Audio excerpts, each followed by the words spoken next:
कृष्णदेव राय हे कलाप्रेमी होते, त्यामुळे कलाकारांना प्रोत्साहन देण्यासाठी ते त्यांच्या चांगल्या अभिनयासाठी त्यांना पुरस्कार देऊन त्यांचा गौरव करायचे। कलाकारांचा सन्मान करण्यापूर्वी ते एकदा तेनालीरामला विचारायचे। महाराजांच्या या विधानाने तेनाली रामचे विरोधक चांगलेच नाराज झाले।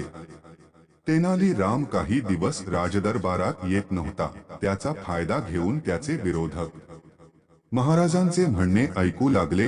त्यातील एक जण महाराजांना म्हणाला, महाराज तेनाली राम लाच घेणारा आहे।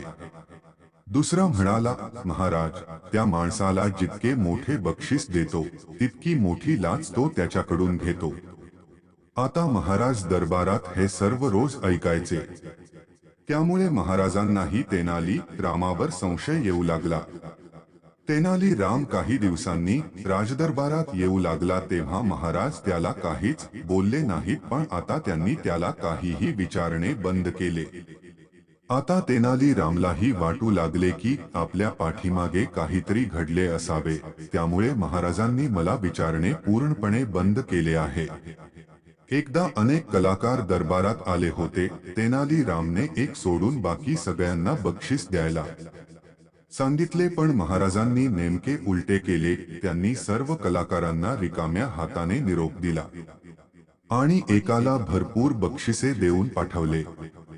महाराजांची ही वृत्ती पाहून तेनाली रामला अपमानास्पद वाटू लागले। हे सर्व पाहून तेनाली रामच्या विरोधकांना खूप आनंद झाला। एकदा एक गायक दरबारात आला, त्याने आपली कला दाखवण्यासाठी महाराजांची परवानगी मागितली। महाराजांनी त्याला दुसऱ्या दिवशी संगीत सभागृहात येऊन आपली कला दाखवण्याची आज्ञा केली।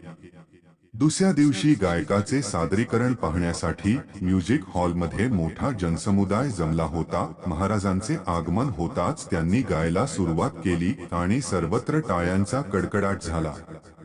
गायन संपताच तेनाली राम म्हणाली, तुम्ही खूप छान अभिनय केला आहे। तुझ्यासारखा कलाकार मी पाहिला नाही। तुझ्या अभिनयासाठी तुला किमान 15,000 रुपये मिळायला हवे।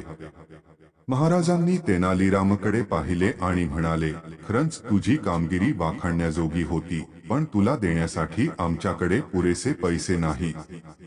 तेनालीरामने एक बंडल आणून त्याला दिले, तेव्हा गरीब गायक निराश झाला आणि त्याने आपल्या वस्तू गोळा करण्यास सुरुवात केली। तेव्हा राजे पुजारी म्हणाले, हा महाराजांचा अपमान आहे।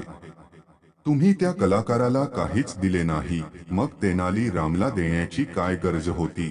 हे ऐकून महाराज रागाने लाल झाले। त्यांनी सैनिकांना तेनाली राम आणि गायकाला पकडून त्यांच्याकडे आणण्याचा आदेश दिला। सैनिकांनी गायक आणि तेनाली राम यांना पकडून महाराजांकडे आणले। महाराजांनी तेनाली राम आणि गायकाला पकडून महाराजांकडे आणले।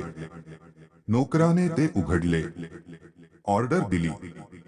चाकराने बंडल उघडताच त्यामध्ये एक रिकामे मातीचे भांडे दिसले। ते पाहून तिथे उपस्थित सर्व लोक आश्चर्यचकित झाले।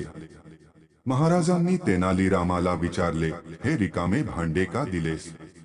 तेनाली राम म्हणाले, महाराज हा गायक लांबून तुमच्याकडे आला होता। मला वाटले होते की पुरस्कार नाही तर तो टाळ्या वाजवून हे रिकामे भांडे तरी काढून घेईल, म्हणूनच मी त्याला हे रिकामे भांडे दिले।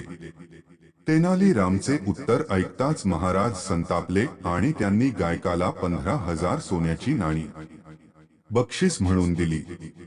अशा प्रकारे तेनाली रामने आपल्या बुद्धीच्या बळावर विरोधकांचे मनसुबे उधळून लावले।